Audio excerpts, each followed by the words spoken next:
Une serveuse rentrait chez elle, lorsque l'étrange blessé s'est littéralement jeté dans sa voiture. Il s'agissait d'un chef de la mafia en pleine fuite, et elle était sa seule planche de salut. Ce qu'elle ignorait, c'est que l'aider à survivre les 2 prochains jours allait transformer leur vie de manière irréversible. La balle a traversé le bras de Damian Rousseau avant même qu'il n'entende le coup de feu. Un instant plus tôt, il serrait la main de Marco Castellano sous le pâle éclairage des lampadaires, dans le quartier des entrepôts désaffectés. L'instant d'après, le monde autour de lui a basculé dans le chaos. Le verre volait en éclats. Des hommes hurlaient. L'emplacement de leur réunion de trêve avait été divulgué et désormais, chaque camp tirait à l'aveuglette. « À terre !» Le chauffeur de Damian s'est jeté sur l'homme, mais une autre rafale de tirs a projeté l'homme à terre. Damian a heurté le béton, son épaule le faisant hurler de douleur. Le sang s'infiltrait à travers la veste onéreuse de son costume. Autour de lui, son convoi se dispersait comme des cafards surpris par la lumière. Les costos n'étaient en guère mieux lotis. La moitié de leurs hommes cherchaient refuge derrière des conteneurs d'expédition rouillés. Cela ne devait pas se passer ainsi. Un terrain neutre, sans armes, une conversation civilisée entre des criminels civilisés. Quelqu'un avait manifestement transgressé les règles. À travers la fumée et les lueurs des détonations, Damian a aperçu le visage de Marco, exprimant la même confusion, la même trahison. Ce n'étaient pas les costos, c'était quelqu'un d'autre. Quelqu'un qui voulait leur mort à tous les deux. Mais à cet instant, la survie primait sur les réponses. Damian a roulé derrière une benne à ordures, alors que les balles ricochettent contre le métal. Sa main était glissante de sang, mais il pouvait encore bouger ses doigts. Pas d'hémorragie artérielle. Il s'en sortirait s'il parvenait à fuir cet endroit. Boss Tony, son garde du corps le plus proche, tirait derrière une voiture. Le SUV. Le SUV a explosé. Damian n'a pas patienté. Il a couru. Les rues de Southside Chicago à minuit étaient un labyrinthe de clôtures grillagées, de petits commerces aux fenêtres barricadées et d'ombres qui semblaient s'animer dès qu'on détournait le regard. Damian a trébuché dans une allée, pressant sa main valide contre sa blessure. Derrière lui, des phares balayèrent la route principale. Les costos avaient été récupérés plus vite que ses propres hommes. Ou peut-être ces hommes étaient-ils déjà morts? Cette pensée l'a frappé plus durement que la balle. Il avait bâti un empire sur la loyauté et la peur, et maintenant il saignait dans une ruelle comme un vulgaire voyou. Son téléphone vibra. Il le saisit, remarquant 3 appels manqués de son conciliaire, Vincent. Un soulagement le submergea, jusqu'à ce qu'il se souvienne que seules 3 personnes étaient au courant de la réunion de ce soir. Lui, Marco et Vincent. Damian écrasa le téléphone sous son talon. Des SUV patrouillaient les rues comme des loups. Des projecteurs perçaient l'obscurité. Ils inspectaient chaque allée, chaque seuil de porte. Damian se pressa contre un mur de briques, respirant difficilement. Sans armes, sans soutien, il n'était qu'un morceau de viande. Pense, réfléchit. Il en avait vu d'autres. Il avait grimpé les échelons depuis les docks, bâti un empire criminel brique par brique, dans le sang et la sueur. Il n'allait pas mourir dans une ruelle sordide, juste parce que des phares surgiraient à l'angle de la rue. Damian se remit à courir, les jambes musclées et les poumons en feu.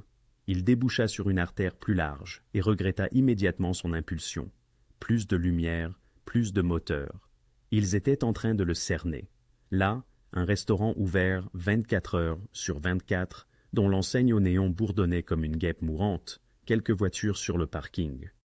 Damian y sprinta, se courbant. S'il pouvait simplement trouver un véhicule déverrouillé, le démarrer en quelques instants. La porte arrière d'une Honda Civic cabossée était légèrement entr'ouverte. Damian ne questionna pas sa chance. Il s'y engouffra, refermant la porte aussi discrètement que possible.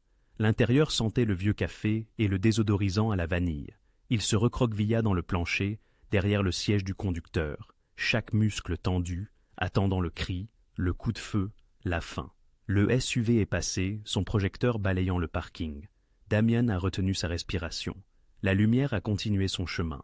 Il a expiré lentement, sentant le goût du cuivre. Son bras pulsait. L'adrénaline se dissipait, et la douleur se précipitait pour combler le vide. Il avait besoin d'un hôpital, ou au moins d'une trousse de premier secours, et de quelqu'un d'assez idiot pour l'aider. La porte du conducteur s'ouvrit. La main de Damian se porta à son étui vide. Inutile. Il leva les yeux alors qu'une jeune femme se glissait sur le siège, ses clés tintant. Elle avait peut-être 25 ans, les cheveux foncés attachés en une queue de cheval désordonnée, vêtue d'un uniforme de serveuse taché de café. Elle semblait épuisée, comme si elle venait de terminer un long service et ne désirait que rentrer chez elle. Elle jeta son sac à main sur le siège passager, inséra la clé dans le contact et se figea. Leurs regards se croisèrent dans le rétroviseur.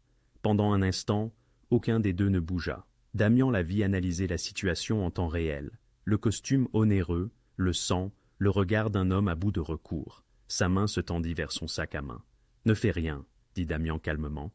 Elle n'a pas crié, ce qui l'a impressionné. Au lieu de cela, sa mâchoire s'est contractée. « Sortez de ma voiture. Je ne peux pas faire ça.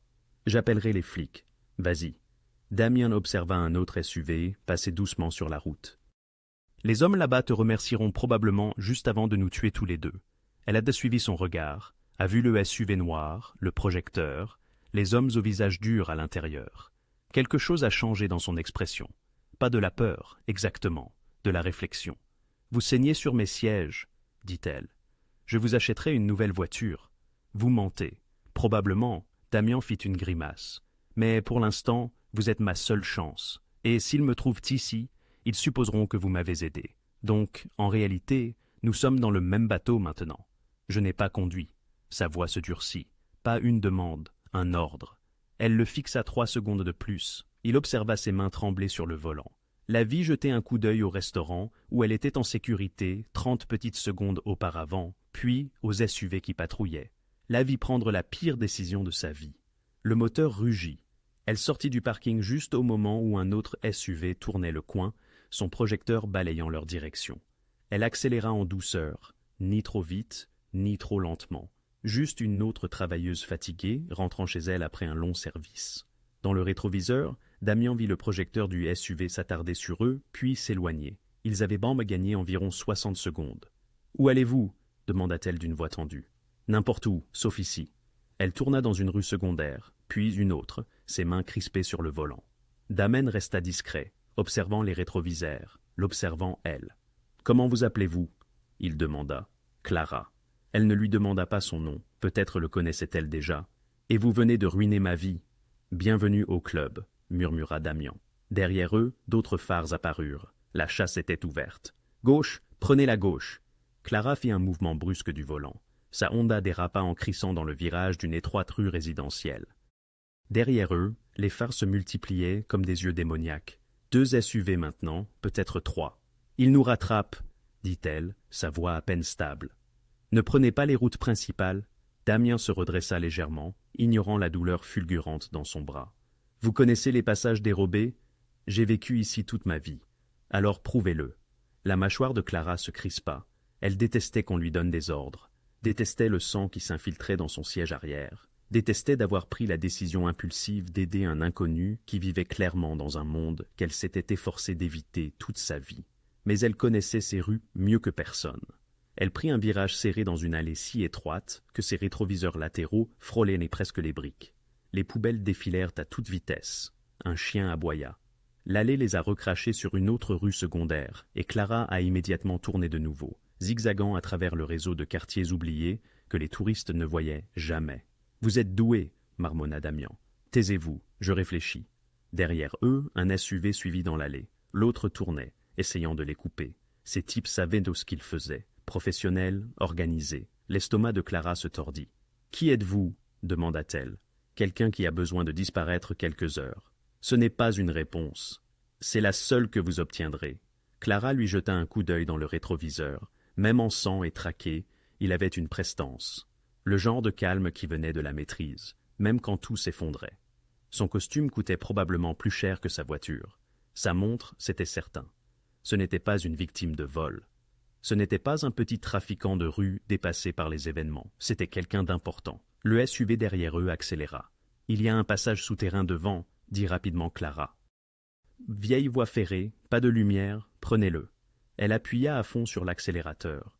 Sa Honda n'était pas conçue pour la vitesse, mais elle était petite et agile. Le passage souterrain se dressait devant eux. Un tunnel en béton engloutissant la route, sombre et abandonné. Des barrières de chantier bloquaient une voie. Des graffitis recouvraient les murs. Clara éteignit ses phares et plongea dans l'obscurité. « Que faites-vous » Croyez-moi, elle ne voyait rien. Juste l'obscurité et la faible lueur de la sortie, à 50 mètres devant. Elle maintint son pied fermement, sa mémoire musculaire la guidant. Elle avait emprunté cette route 1 millier de fois. Derrière eux, les phares du SUV ont flambé dans le tunnel, puis se sont brusquement éteints. Clara a tiré fort à droite, dissimulant sa voiture derrière un énorme pilier de soutien en béton. Elle n'a pas mis la vitesse au point mort et a retenu sa respiration. Les secondes s'écoulaient lentement. Le SUV est passé lentement, son moteur un grognement sourd dans l'obscurité. Clara pouvait distinguer les silhouettes de 2 hommes à l'intérieur, leurs têtes tournant, cherchant. L'un d'eux tenait une lampe de poche, balayant le faisceau sur les murs du tunnel. Damian ne bougeait pas, ne respirait pas. Le faisceau de la lampe de poche est passé sur leur cachette, à quelques centimètres du capot de la Honda. Le cœur de Clara battait si fort qu'elle était sûre qu'il l'entendrait. Le SUV a continué à rouler lentement, si lentement. Puis, il était passé, se dirigeant vers la sortie. Clara a attendu que les feux arrière disparaissent avant d'expirer. Ses mains tremblaient maintenant, l'adrénaline inondant son système. « Démarrez la voiture » dit Damen tranquillement, mais sans les phares. « Pas encore » Elle obéit, ses doigts tâtonnant avec la clé. Le moteur démarra avec un doux grondement. Elle recula prudemment, utilisant la faible lueur de l'entrée pour naviguer, puis fit demi-tour. Quand ils émergèrent du tunnel, elle ralluma les phares et prit une autre route, vers le nord-ouest en direction du quartier industriel. « Vous avez déjà fait ça » dit Damian.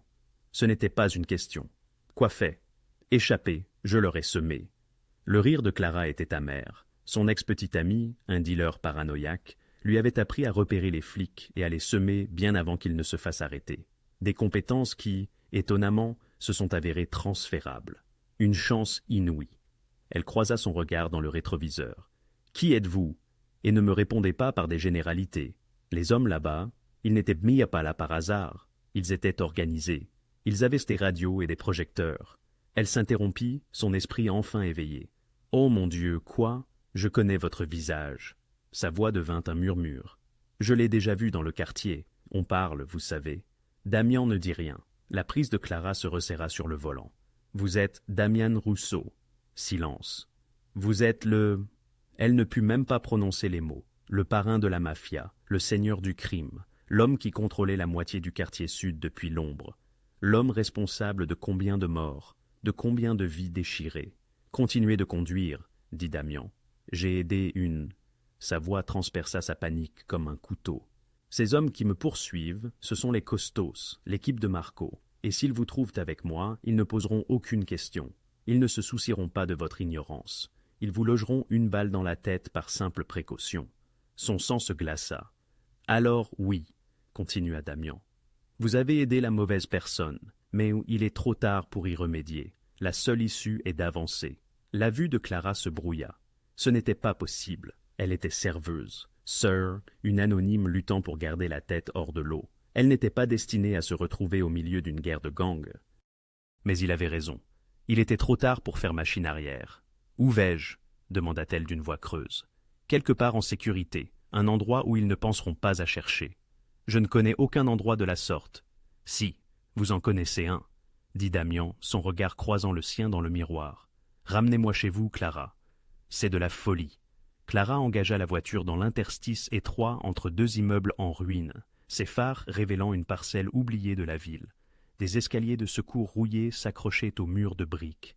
Des herbes indésirables traversaient le béton fissuré. Le genre d'endroit que les gens longent sans jamais le voir. « Éteignez les lumières, » dit Damian. Elle obtempéra. L'obscurité les engloutit complètement. « Il y a un garage par ici, » dit Clara à voix basse. « L'ancien atelier de mon père. Personne ne l'utilise plus. Personne ne se souvient même de son existence. » Parfait. Elle guida la voiture à l'instinct, avançant jusqu'à ce que le nez de la Honda rencontre une porte de garage affaissée. Clara sortit, les jambes instables, et tâtonna avec le cadenas rouillé. Ses doigts tremblaient si fort qu'il lui fallut 3 tentatives pour insérer la clé. La porte gémit en s'ouvrant, révélant une nécropole d'outils oubliés et de machines couvertes de poussière. Clara gara la voiture à l'intérieur, et Damian referma la porte derrière lui. L'obscurité était totale à présent, étouffante. Elle dénicha une lampe à piles sur un établi et l'alluma. Une faible lumière jaune inonda l'espace. Le garage ressemblait à un musée de la vie de son père. Des râteliers d'outils au mur, un pont élévateur hydraulique inactif depuis des années. Des pièces de voitures éparpillées sur des étagères comme des fossiles mécaniques. Tout était recouvert d'une épaisse couche de négligence. « Depuis combien de temps est-il abandonné » demanda Damian, s'appuyant lourdement sur la Honda. 3 ans depuis la mort de mon père, dit Clara d'une voix monocorde. Une crise cardiaque, juste là, près de cet établi. Je suis désolé. Non, ne le soyez pas. Elle désigna une vieille chaise. Asseyez-vous, vous saignez toujours. Damian s'affala sur la chaise avec un grognement. Son visage était devenu pâle, sa veste de costume onéreuse imprégnée de sang. Clara attrapa la lampe et se dirigea vers une armoire métallique dans le coin.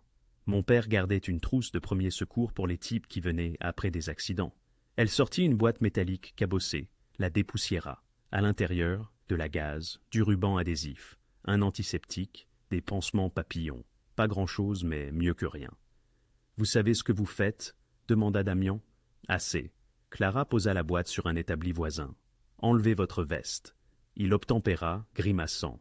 La chemise en dessous était pire, déchirée et pleine de sang. Clara l'aida à l'ôter, s'efforçant de ne pas penser qu'elle déshabillait un parrain de la mafia dans le garage de son père décédé à 1 heure du matin. La plaie par balle était affreuse, mais nette, entrée et sortie, traversant la chair de son bras supérieur. Pas d'os, pas d'artère, de la chance. « Vous allez vivre, dit-elle, une nouvelle décevante pour plusieurs personnes. » Clara esquissa presque un sourire malgré elle. Elle imbiba un chiffon propre d'antiseptique. « Ça va faire mal. » « J'ai connu pire. » Elle pressa le chiffon sur la plaie. La mâchoire de Damian se contracta, mais il ne dit rien. Clara travailla rapidement, nettoyant les plaies d'entrée et de sortie. Ses mains plus fermes maintenant qu'elle avait une tâche sur laquelle se concentrer. Elle avait appris les soins de base il y a 2 ans, lorsque son jeune frère Ellie avait eu un accident de voiture. Les factures d'hôpital avaient été écrasantes. Alors, elle s'était formée pour gérer les petites blessures à la maison. Elle n'aurait jamais imaginé utiliser ses compétences sur un baron du crime. « Vous êtes doué pour ça, » dit Damian doucement. « Mon frère a eu un accident. Ça lui a bien amoché la jambe. » Clara enroula de la gaze autour du bras de Damian avec une compétence acquise. « Les factures d'hôpital nous ont presque enterrés. Alors j'ai appris. Vidéos YouTube, livres de bibliothèque. Assez pour gérer les petites trucs sans autre visite aux urgences. Juste vous et votre frère ? Oui, depuis la mort de papa. Maman est partie quand j'avais 12 ans. Clara attacha la gaze avec du ruban médical, peut-être plus serré que nécessaire. Juste nous deux contre le monde. Damian observa son visage à la lumière de la lanterne. Quel âge a-t-il ? 17. Dernière année de lycée. Il est intelligent, vraiment intelligent. Il veut aller à l'université. Sa voix se brisa légèrement. Si je peux trouver comment payer. Et vous travaillez dans ce restaurant ? Et je travaille dans ce restaurant. Clara recula, examinant son travail. Des doubles quarts la plupart des jours. Ce n'est pas suffisant, mais c'est quelque chose. Damian resta silencieux un instant. Donc, votre père a construit tout cela. Clara regarda autour d'elle dans le garage. C'était un mécanicien, un bon. Il travaillait sur les voitures de tous ceux qui avaient besoin d'aide, légale ou non. Il ne jugeait pas. Il disait « Tout le monde mérite une chance d'avancer. » Elle toucha une clé à molette sur l'établi, ses doigts traçant la poignée usée. « Il vous aurait aidé, vous aussi, sans poser de questions. »« Mais vous n'êtes pas votre père. »« Non, je ne le suis pas. » Clara croisa son regard. « Je déteste ce que vous représentez, tout ce que vous, les vôtres, faites au quartier comme celui-ci. La drogue, la violence, la peur. L'ami de mon frère a été pris dans une fusillade l'année dernière. 14 ans. Mauvais endroit, mauvais moment. »« Mais je suis désolé, » dit Damian de nouveau. « Arrêtez de dire cela. » La voix de Clara se durcit. « Vous n'êtes pas désolé. Vous êtes juste désolé que cela vous ait causé un inconvénient. » Damian soutint son regard. « Vous avez raison. Je ne suis pas un homme bon, Clara. J'ai fait des choses qui vous empêcheraient de dormir la nuit, mais je n'ai pas tiré sur ce gamin. Et les gens qui me chassent en ce moment, ils sont pires. C'est une bien piètre référence. C'est la seule que j'ai. » Clara se détourna, s'affairant à ranger la trousse de premiers secours. Dehors, elle entendit le lointain mugissement des sirènes. La ville ne dormait jamais, ne cessait jamais de saigner. « Vous avez besoin de repos, » dit-elle finalement. « Quelques heures au moins. Il y a un lit de camp dans l'arrière-salle. Mon père y dormait lorsqu'il travaillait tard. Et vous ? Je dois monter à l'étage. Je vais vérifier Ellie, m'assurer qu'il va bien. » Clara se dirigea vers la porte. « Je reviendrai avant l'aube. J'apporterai de la nourriture, des vêtements propres. Ensuite, vous partirez. Et nous n'en parlerons plus jamais. Clara. » Elle s'arrêta, la main sur la porte. « Merci, » dit Damian doucement. « Pour information, vous m'avez sauvé la vie ce soir. » Clara ne se retourna pas. « Oui, je commence à le regretter. » Mais tandis qu'elle s'éclipsait dans la nuit, laissant le parrain de la mafia dans le garage de son père, elle ne pouvait se défaire du sentiment d'avoir franchi une ligne qu'elle ne pourrait jamais retraverser. Et quelque part dans l'obscurité, les costos chassaient toujours. Clara grimpa l'escalier de secours rouillé derrière le bâtiment, ses jambes lourdes de fatigue. 3 étages plus haut, une fenêtre qu'elle ne verrouillait jamais correctement. Elle se glissa à l'intérieur, atterrissant doucement dans sa cuisine exiguë. L'appartement était sombre et silencieux. Elle resta là un instant, laissant ses yeux s'adapter, écoutant les sons familiers de la maison, le bourdonnement du réfrigérateur, la télévision des voisins filtrant à travers les murs minces, la respiration douce de son frère depuis la chambre au bout du couloir. Normal. Tout était normal, sauf que ses mains tremblaient toujours. Clara se déplaça dans l'appartement comme un fantôme, vérifiant la porte d'entrée, verrouillée et enchaînée, puis regardant à travers les stores, la rue en contrebas. Un SUV noir passa lentement, son projecteur balayant les voitures stationnées et les pas de porte. Son sang se glaça. Ils étaient là, dans son quartier, à chasser. Elle laissa tomber les stores et se détourna, son cœur battant à tout rompre. Penser, elle devait penser. Mais l'épuisement la traînait, et le contre-coup de l'adrénaline la frappait de plein fouet. La table de la cuisine était ensevelie sous une montagne d'enveloppes. Des factures, toujours des factures. Clara s'effondra sur une chaise et les fixa sans les voir. Des factures médicales de l'accident d'Ellie, le loyer en retard de 2 semaines, l'électricité, l'eau, les paiements de prêts étudiants qu'elle esquivait depuis 3 mois. « De toutes les personnes qui auraient pu se retrouver dans ma voiture, murmura-t-elle à la pièce vide. Un mafieux, un baron du crime, exactement le genre d'homme contre lequel son père l'avait mis en garde, même s'il réparait leur voiture et prenait leur argent. Reste loin de cette vie, Clara, lui avait-il dit. Elle engloutit les gens tout entiers et ne les recrache jamais. Et maintenant, elle en avait caché un dans son garage. Clara pressa ses paumes contre ses yeux. Elle devrait appeler la police, livrer Damian, prétendre qu'il l'avait forcée sous la menace d'une arme, ce qui n'était pas loin de la vérité. Mais elle se rappela la façon dont ses SUV s'étaient déplacés, coordonnés, professionnels, la façon dont les yeux de Damien s'étaient fixés, quand il avait dit qu'il la tuerait, juste par précaution. Il ne mentait pas. Elle était prise dans cette affaire, qu'elle le veuille ou non. Pendant ce temps, dans le garage en contrebas, Damien ne pouvait pas dormir. Son bras était douloureux malgré le bandage minutieux de Clara. Mais la douleur n'était pas ce qui le tenait éveillé. C'était l'arithmétique de la trahison. Il était assis sur le lit de camp poussiéreux dans l'arrière-salle, une couverture empruntée sur ses épaules, et refit les calculs. Seules 3 personnes étaient au courant de la rencontre de ce soir avec les Costos. Lui-même, Marco, et Vincent, son conciliaire, son bras droit depuis 8 ans. Vincent, l'homme qui avait suggéré ce lieu de rencontre. Vincent, qui avait insisté pour réduire au minimum les effectifs de sécurité, craignant de faire peur à Marco. Vincent, qui, comme par hasard, patrouillait les environs au moment où les coups de feu avaient éclaté. La mâchoire de Damien se crispa. Il avait érigé un empire sur la fidélité et la confiance. Et quelqu'un l'avait trahi. La question persistait. Pourquoi? L'argent? La peur, l'ambition, peu importait, la trahison restait la trahison.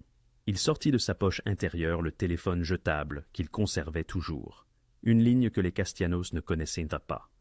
3 appels, tous vers des boîtes vocales. Tony, son chauffeur, était probablement mort ou capturé. Marco, de son équipe, ne répondait pas. Idem pour les hommes des docks. Chaque lien compromis, chaque contact coupé. Damian Rousseau, qui hier commandait une véritable armée, se retrouvait seul ce soir. Il songea à Clara, la serveuse aux mains calleuses et à l'âme d'acier, dont le visage portait les marques de la fatigue. Elle aurait pu hurler. Au lieu de cela, elle l'avait piloté à travers cette zone de conflit avec une désinvolture déconcertante. Et pourtant, elle le détestait. Il l'avait lu dans ses yeux lorsqu'elle avait reconnu son nom. Non pas la peur, mais une haine viscérale, celle qui naît de l'impuissance à voir son quartier saigner, tandis que des individus comme lui s'enrichissent. Elle n'avait pas tort. À l'extérieur, le ronronnement d'un moteur se fit entendre. Damien se dirigea vers la petite fenêtre crasseuse et jeta un œil à travers une fente dans les planches. Un autre SUV rampait dans l'allée. Des projecteurs balayaient les environs, signe qu'il ne baissait pas les bras. Dans les rues, le bras droit de Marco Castellano, un homme au cou de taureau prénommé Frankie, s'appuyait contre un SUV et allumait une cigarette. Autour de lui, le quartier sud s'était mué en un terrain de chasse. « Moins que rien ?» demanda-t-il dans sa radio. La réponse vint, sèche, négatif. Tous les garages de la 5e ont été fouillés. Rien. Continuez à chercher. Il perd son sang. Il ne peut pas être loin. 8 véhicules, 20 hommes, et une somme d'argent suffisante pour acheter le silence de chaque épicier et de chaque dealer dans un rayon de 6 pâtés de maison avaient été déployés. La nouvelle s'était répandue. 50 000 $ pour toute information sur Damian Rousseau, sans poser de questions. Frankie avait déjà graissé la patte de 2 flics pour qu'ils ferment les yeux. Les ponts étaient surveillés, les grandes routes sous observation. Toutes les sorties du quartier sud étaient bouclées. Rousseau était piégé. Ce n'était qu'une question de temps. Le patron le veut vivant, rappela Frankie à son équipe. Mais pas trop vivant, vous comprenez? Un rire grinçant se fit entendre à travers la radio. Frankie tira une longue bouffée de sa cigarette. Quelque part, Damian Rousseau se cachait comme un rat. Et quand il le trouverait, car il le trouverait, Frankie savourerait la prime qu'il toucherait personnellement. Il remonta dans le SUV, redescendait le district industriel, et que quelqu'un parle aux employés de nuit, aux serveuses, aux gardiens de sécurité, aux concierges.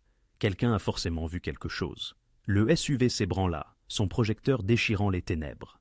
Derrière des dizaines de fenêtres, des gens observaient, mais demeuraient silencieux. De retour dans l'appartement, Clara quitta enfin la table de la cuisine. Elle veilla sur Élie une dernière fois, toujours endormi, bienheureux et ignorant. Puis, elle saisit un sac de sport dans son placard, des vêtements propres, des barres de céréales, de l'eau en bouteille, et un atlas routier que son père gardait dans la boîte à gants. Elle ignorait pourquoi elle faisait ces préparatifs, et ce que le matin apporterait. Mais une voix intérieure lui disait que les 48 prochaines heures allaient tout changer. Dehors, un autre SUV patrouillait.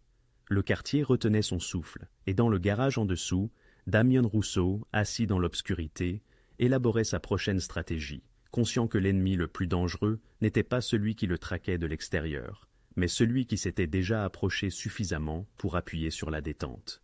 Clara revint au garage juste avant l'aube, le sac de sport en bandoulière et un thermos de café à la main. Elle avait à peine dormi 1 heure, agitée par des cauchemars de projecteurs et de coups de feu. La porte du garage gémit en s'ouvrant. Damian était déjà réveillé, debout près de la fenêtre, observant l'allée à travers une fente dans les planches. Il avait trouvé une des vieilles chemises de travail de son père et l'avait enfilée par-dessus ses bandages.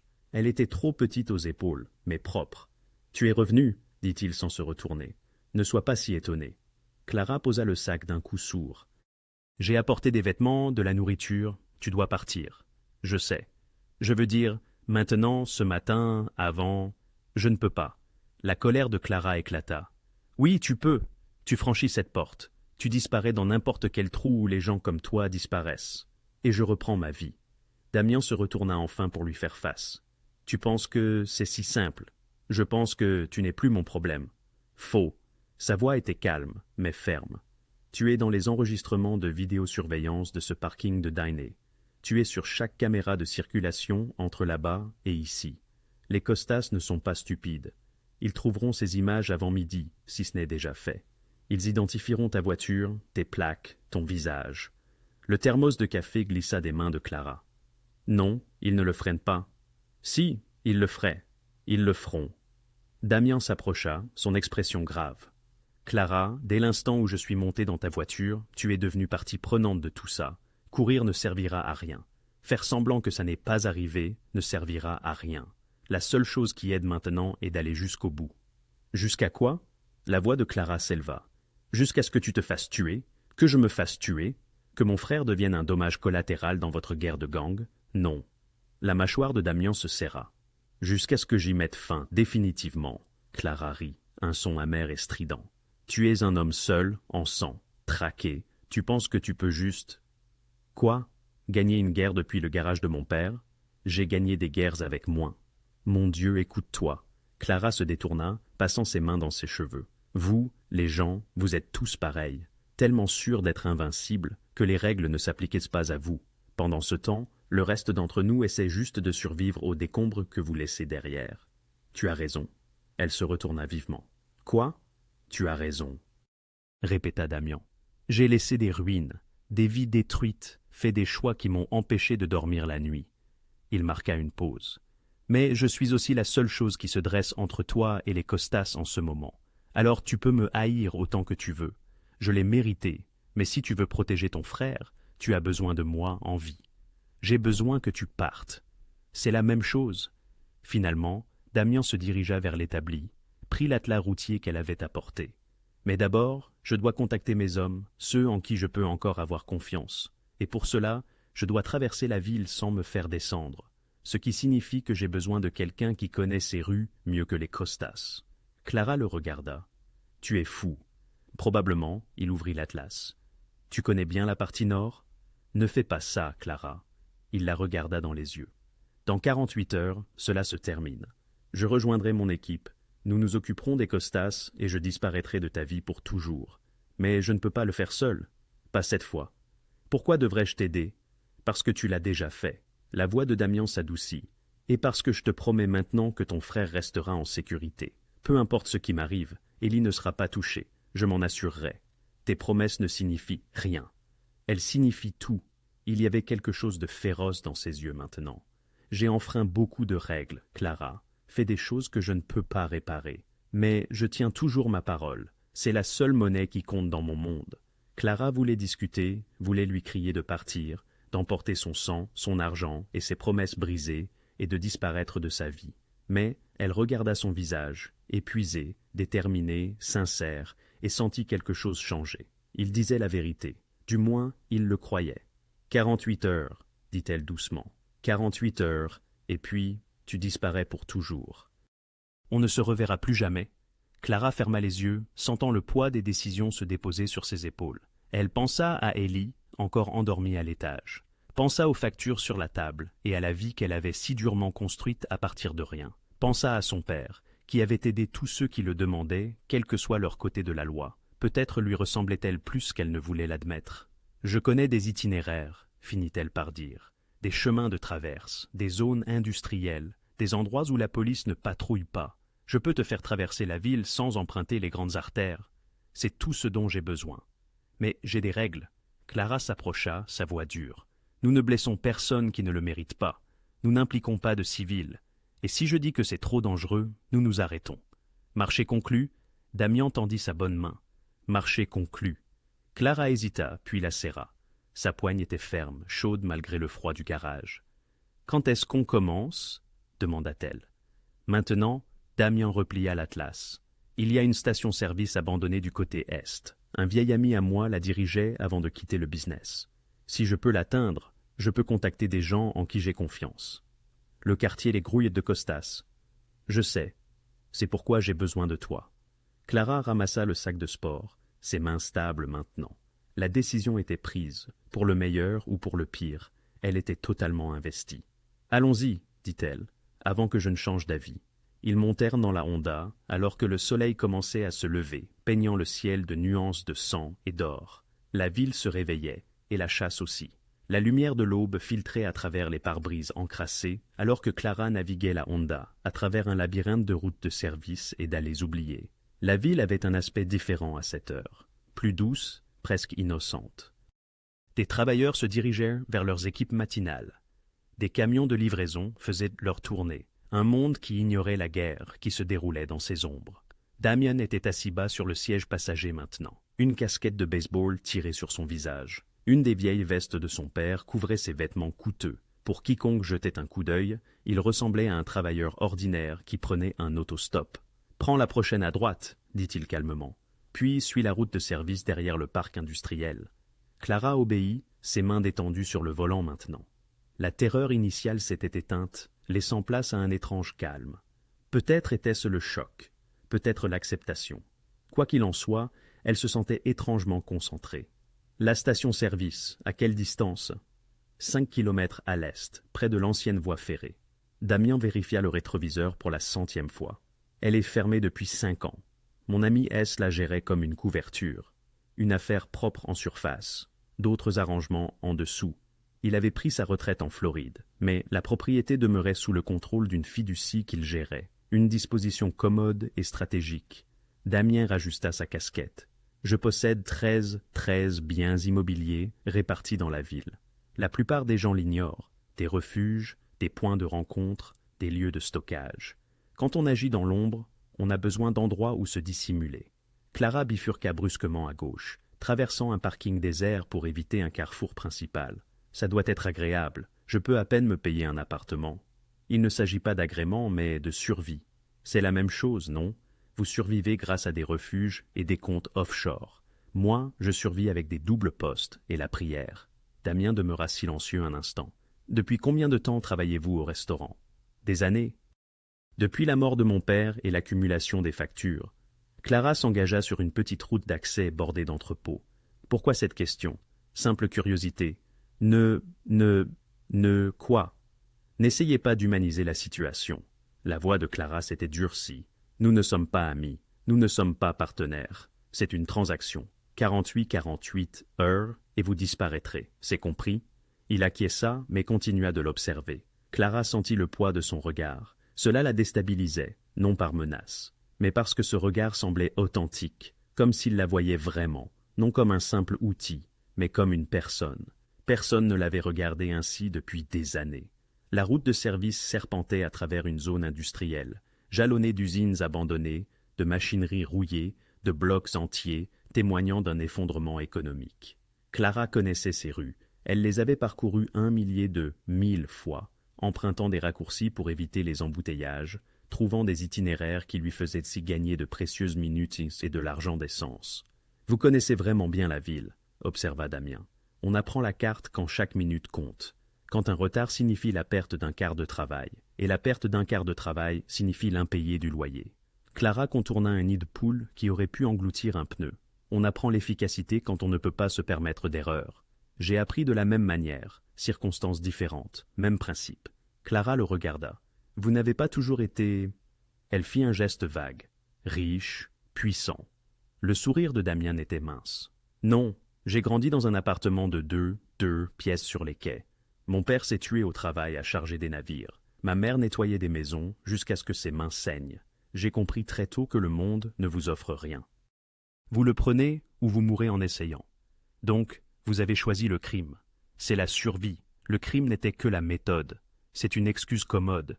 C'est une excuse honnête. Clara ouvrit la bouche pour rétorquer, puis aperçut le point de contrôle. Deux SUV bloquaient la route devant eux, garés en oblique pour créer un goulet d'étranglement.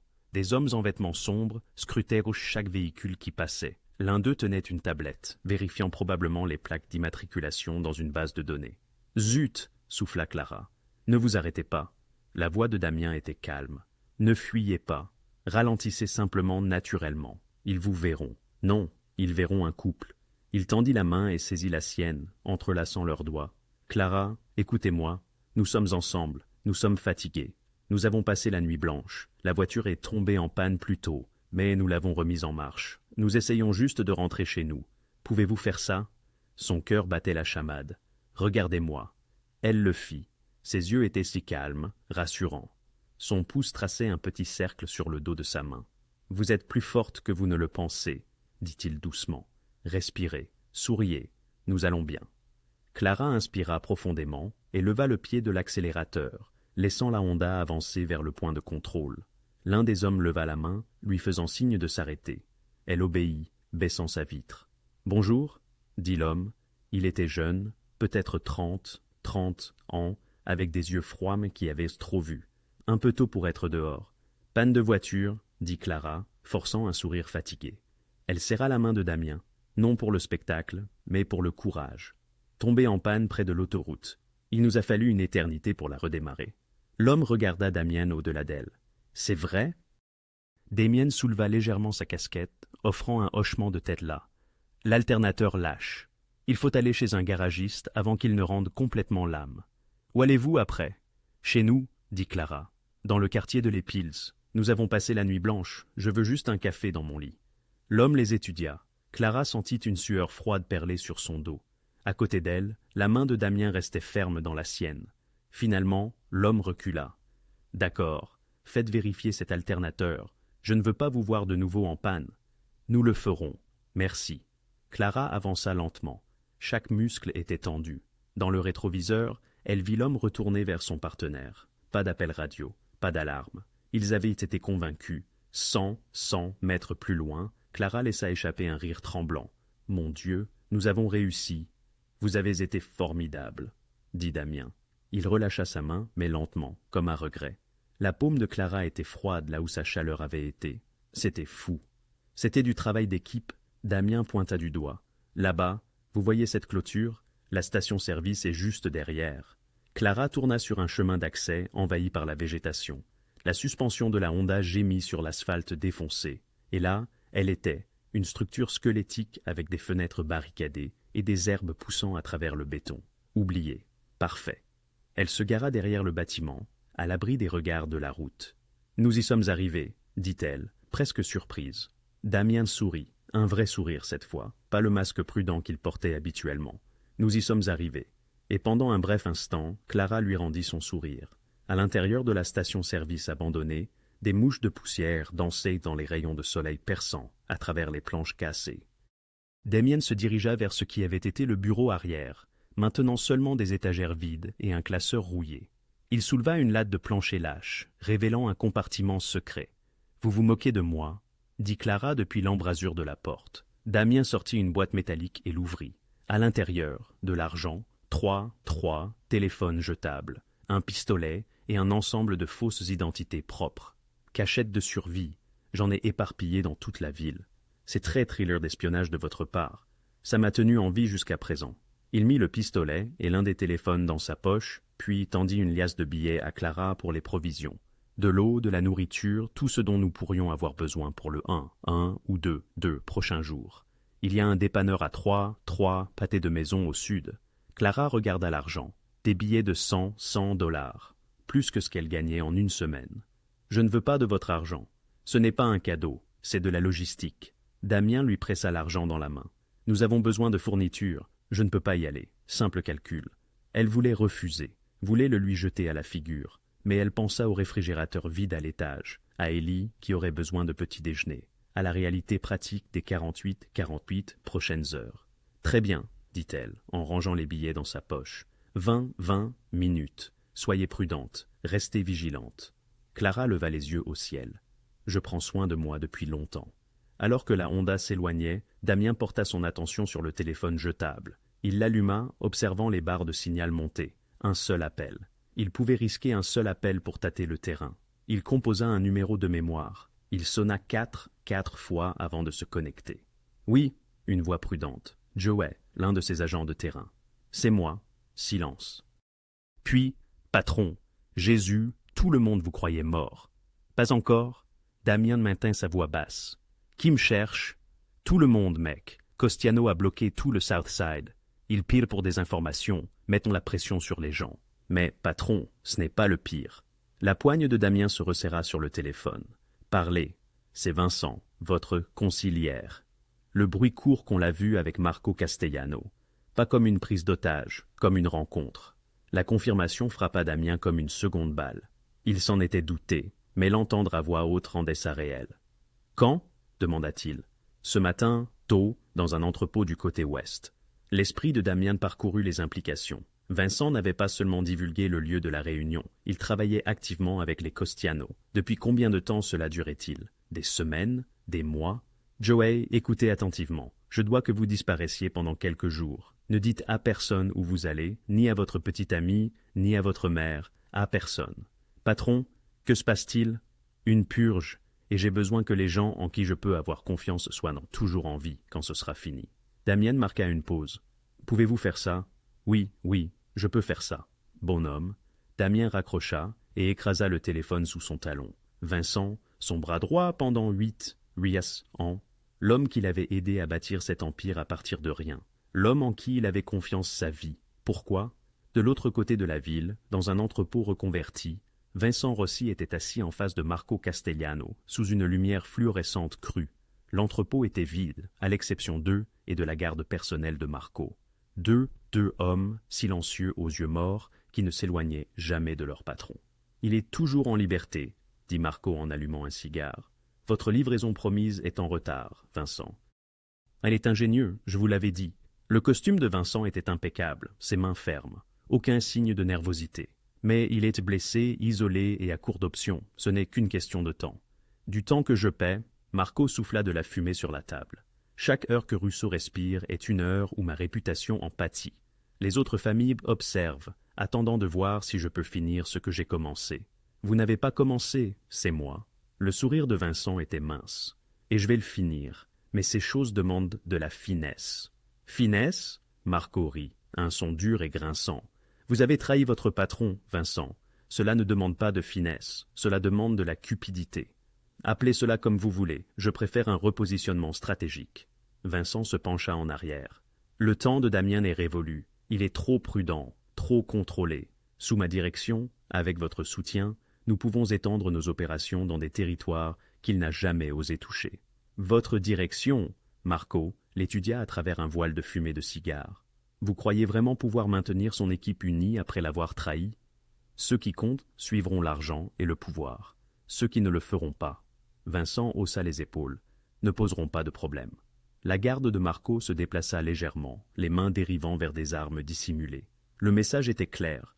Vincent était utile maintenant, mais sa durée de vie dépendait entièrement de la livraison de la tête de Damien. « Nous resserrons le filet, » dit Marco. « Des points de contrôle sur chaque route principale, des patrouilles dans le quartier sud, pression sur quiconque pourrait le cacher. S'il tente de bouger, nous le verrons. »« Il bougera, » dit Vincent avec assurance. « Damien ne peut pas rester tranquille, ce n'est pas dans sa nature. Il s'efforcera de rallier son équipe, de consolider sa position, et lorsqu'il y parviendra, nous l'attendrons de pied ferme. Vous feriez mieux de l'espérer, car Marco se leva, signifiant la fin de la réunion. Si Rousseau nous échappe, ce sera à vous d'en expliquer la raison. Personnellement, Vincent observa Marco partir, flanqué de ses gardes. L'entrepôt fut plongé dans le silence, troublé uniquement par le bourdonnement des lumières fluorescentes. Il sortit son téléphone et composa un numéro. « C'est moi », dit-il une fois la communication établie. « Augmentez les patrouilles dans les quartiers sud ainsi que dans les zones industrielles. Rousseau aura besoin de ravitaillement, de communication, de transport. Il refera surface sous peu, et quand ce sera le cas, je veux en être informé immédiatement. » Il raccrocha et esquissa un léger sourire. 8 années qu'il avait vécues dans l'ombre de Damien.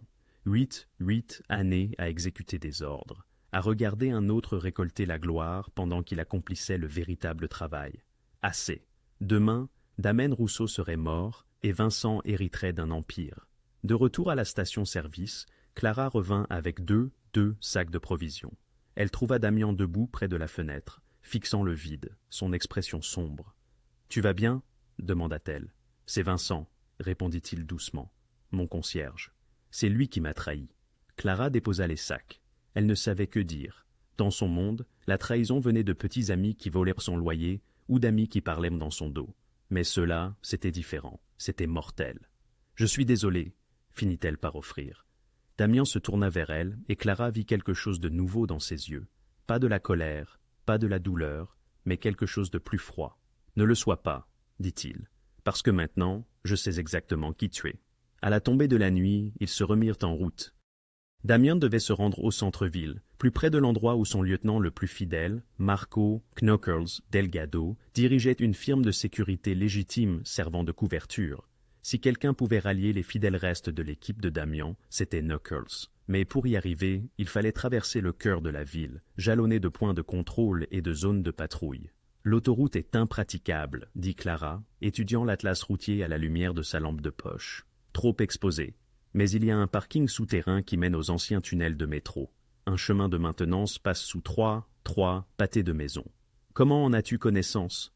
Mon ex y dilait avant de se faire arrêter. Elle traça le chemin du doigt. Si nous atteignons le parking, nous pourrons utiliser les tunnels pour nous rapprocher du centre-ville sans être vus de la rue.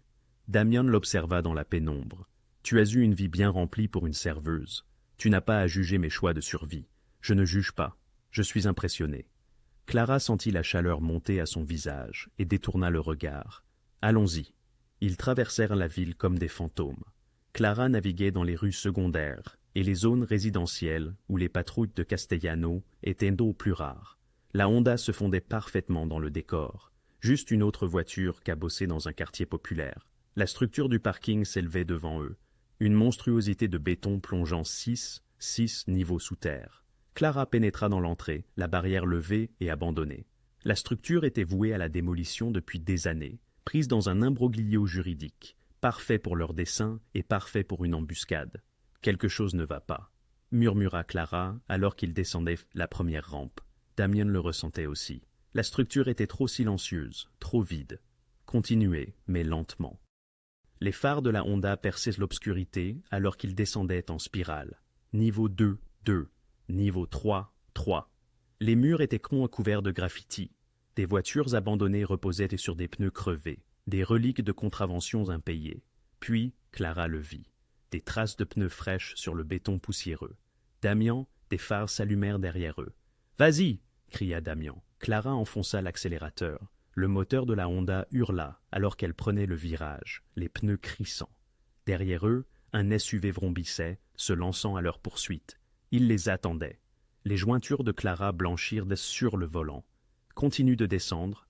Elle prit la rampe suivante à une vitesse dangereuse, la suspension de la voiture gémissant. Niveau 4, 4. Le SUV restait proche, son moteur massif réduisant la distance. Clara pouvait distinguer deux hommes à l'intérieur, le conducteur et un passager avec une radio. Ils passèrent l'appel. Damian désigna ce pilier de soutien. « Mets-toi derrière. » Clara donna un coup de volant sec. La Honda glissa derrière une imposante colonne de béton. Le SUV passa en trombe, ses freins crissant, alors qu'il tentait de compenser. Clara mit la voiture en marche arrière, recula de 20 pieds, puis emprunta une autre voie, remontant au lieu de descendre. « Que fais-tu » demanda Damian. « Je fais confiance à mon instinct. » Elle avait raison. Deux autres SUV descendaient d'en haut, tentant de les encercler. La manœuvre inverse de Clara les prit au dépourvu. Elle dépassa le premier SUV, avant qu'il ne puisse réagir, remontant vers le niveau 3. Mais maintenant, les trois véhicules étaient derrière eux, se coordonnant. « Nous sommes piégés, ici, » dit Damian, cherchant des issues. L'esprit de Clara s'emballa. La structure était un labyrinthe, mais elle y avait passé des heures des années auparavant, attendant que son ex fasse des affaires. Elle connaissait son agencement, ses particularités. « Le système d'alarme, » dit-elle soudain. « Il est toujours actif au niveau 2, alors accroche-toi. » Elle prit le virage suivant à une vitesse folle, les pneus fumant. Niveau 3, niveau 2. Les SUV gagnaient du terrain, leur moteur supérieur dévorant la distance. Clara entendait leur radio crépiter, coordonnant le piège. Elle aperçut ce qu'elle cherchait, un poste d'alarme incendie sur le mur. Sans ralentir, elle lança une bouteille d'eau qu'elle avait achetée plus tôt. Elle se brisa contre la tirette d'alarme. Instantanément, les sirènes hurlèrent. Des gicleurs jaillirent à travers le niveau. Des lumières d'urgence clignotèrent en rouge et blanc. Les SUV hésitèrent, déconcertés par le chaos. Clara utilisa ses précieuses secondes pour s'engouffrer dans une étroite allée de maintenance, à peine plus large que sa Honda. Les SUV ne pouvaient pas suivre. Trop grand, trop large. Elle entendit des cris de colère, le bruit de ferraille alors qu'un d'eux essayait quand même, et égratignait son côté contre le béton. « Il y a une sortie de service, » dit-elle, haletante. « Une entrée de quai de chargement. Elle mène à... » Le troisième SUV apparut devant eux, bloquant le chemin. Clara freina brutalement. La Honda dérapa, tournant à 180 degrés. Elle passa en marche avant et enfonça l'accélérateur, repartant dans la direction d'où il venait, droit vers le SUV coincé dans l'allée étroite. « Clara !» Damian se cala contre le tableau de bord. Elle vira à droite à la dernière seconde, se faufilant dans un espace entre le SUV bloqué et le mur. La peinture s'égratigna, le métal grinça, le rétroviseur latéral se détacha, mais ils passèrent. La sortie de service apparut, une rampe menant à un quai de chargement et à l'accès à la rue, presque là. Une silhouette se dressa sur leur chemin. Un des éclaireurs de Castellano, une radio à la main, levant une arme. Damien était déjà en mouvement. Il ouvrit sa portière alors que Clara virait. La portière frappa l'éclaireur à la poitrine, le faisant trébucher. Damien sauta du véhicule en un instant, se déplaçant avec une précision redoutable, malgré son bras blessé. L'éclaireur cherchait son arme tombée. Damian l'atteignit le premier. Une brève lutte, un son étouffé. L'éclaireur s'affaissa. « Remonte !» cria Clara. Damian plongea sur le siège passager. Clara accélérait déjà sur la rampe, traversant le quai de chargement et s'engageant dans l'air bienheureux de la rue de la ville. Derrière eux, les alarmes du parking continuaient de hurler. Les SUV devraient en sortir, affrontant le chaos qu'elle avait créé. Ils avaient gagné quelques minutes, peut-être plus. Clara ne ralentit qu'à 6 pâtés de maison de là, réfugiés dans une ruelle derrière une épicerie fermée. Puis, elle coupa le moteur et resta là, tremblant, l'adrénaline inondant son système. « C'était incroyable, » dit Damian doucement. Clara rit, strident, presque hystérique. « C'était insensé. Nous avons failli mourir au moins quatre fois, mais nous ne sommes pas morts. » Elle se tourna pour le regarder. Son visage était rouge, ses yeux brillants. Il paraissait plus vivant qu'elle ne l'avait jamais vu. Et malgré tout, malgré le danger, la peur et l'impossibilité de tout cela, elle le ressentait aussi. Ils avaient survécu ensemble. « Ton frère serait fier, dit Damian. La façon dont tu as géré ça, la plupart des conducteurs expérimentés n'auraient pas pu. »« Ne fais pas ça, » l'interrompit doucement Clara. « Ne fais pas de cela une question d'habileté ou d'entraînement. Nous avons juste eu de la chance. » « Non, » Damian soutint son regard. « Nous avons été bons. » Et dans le silence qui s'ensuivit, quelque chose changea entre eux. Un lien forgé non pas par des mots, mais par des battements de cœur partagés et une respiration synchronisée. En faisant confiance à quelqu'un d'autre de votre vie et en ayant leur soutien. Clara démarra le moteur. « Où allons-nous maintenant » demanda-t-elle. « Quelque part en sécurité. Nous devons nous regrouper. » Elle hocha la tête et s'engagea de nouveau dans la rue. Aucun d'eux ne remarqua le minuscule dispositif de repérage, pas plus grand qu'une pièce de monnaie, magnétiquement fixé sous le châssis de la Honda, placé là par l'éclaireur avant que Damian ne le neutralise. La traque était loin d'être terminée. Ils trouvèrent refuge dans une autre des planques de Damian, un appartement vacant au-dessus d'une laverie automatique, dans un quartier que les Kostianos n'avaient pas encore quadrillé. L'espace était spartiate, un matelas à même le sol, de l'eau en bouteille dans le réfrigérateur et des barreaux aux fenêtres. Clara s'effondra sur une chaise pliante, chaque muscle endolori. Il était maintenant tard dans l'après-midi. Deuxième jour de ce cauchemar. 48 heures, qui semblaient en avoir duré 48 ans. Damian se tenait à la fenêtre, observant la rue en dessous avec la patience d'un prédateur. Son bras blessé pendait raide à ses côtés, mais son esprit était clairement en pleine effervescence. « On ne peut pas continuer à fuir, » dit-il finalement. C'était le plan. 48 heures, tu te souviens, retrouver tes gens, puis disparaître. Les plans changent. Damian se détourna de la fenêtre. Ils ne vont pas s'arrêter. Vincent connaît ma façon de penser. Il connaît mes contacts, mes abris. Il en a déjà divulgué la moitié aux Kostianos. Finalement, ils nous trouveront, ou nous ferons une erreur, ou nous n'aurons plus d'endroit où nous cacher. L'estomac de Clara se serra. Alors, que dis-tu ? Je dis que nous arrêtons de fuir et que nous commençons à nous battre. C'est du suicide. Non, le suicide, c'est d'attendre qu'il nous accule. Damian se dirigea vers la table, étalant une carte de la ville qu'il avait tirée d'un tiroir. Mais si nous choisissons le champ de bataille, si nous contrôlons les variables, nous pouvons mettre fin à cela. Mettre fin à cela ? Comment ? Clara se leva, se rapprochant malgré elle. Seule contre une organisation entière ? Non, pas seulement moi. Je jouis toujours de la loyauté de certains, prêts à mourir pour moi, et d'autres encore, animés par la vengeance contre Vincent pour sa trahison. Damian désigna un point sur la carte. Il y a un ancien dépôt ferroviaire à l'est. Zone industrielle, pas de civils, plusieurs accès, mais une seule véritable échappatoire. C'est un endroit isolé, facile à défendre. Clara fixait la carte, une compréhension glaçante s'éveillant en elle. « Vous voulez les y attirer ? C'est de la folie. C'est une stratégie. » La corrigea Damian en la regardant. « Vincent cherche ma mort pour s'emparer de mon empire. Marco, lui, veut ma peau pour préserver son honneur face aux autres familles. Tous deux me croient affaibli, désespéré. Si je leur offre une cible facile, ils la prendront. En apparence, je serais une proie aisée.